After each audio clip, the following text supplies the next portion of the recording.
Hi, I'm Roger Thompson here at the transition area at the Ironman World Championships here in sunny Kona, Hawaii. As you look across the transition area, the athletes are going to be coming in here from the swim and from the bike.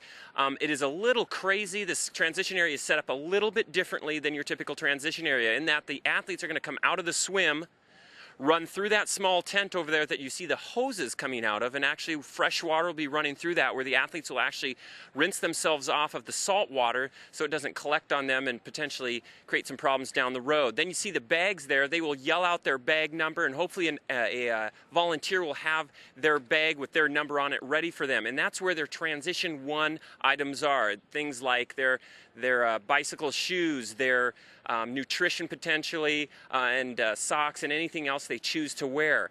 Their helmet will actually be on their bike, so they will not need to get that out of the bag. So the bags are a little smaller and you don't need anything too large in there. They will actually run all the way around this entire transition area to make the transition run fairly equal for everybody.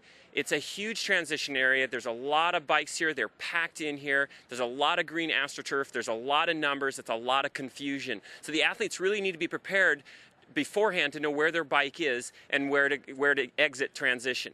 When they come in off the bike, it's going to be a little easier. There's going to be a volunteer that takes their bike for them and potentially their helmet. They will jump off the bike, come through backwards the way they came, back into the same bagged area and grab their bike to run, which will primarily be some more nutrition, their running shoes, as well as potentially sunglasses and a visor.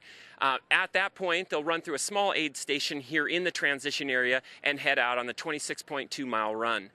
Athletes have to be very smart in transition because time can be easily lost in this area. And when you're talking about the Ironman triathlon, even though it is a long race, every second counts.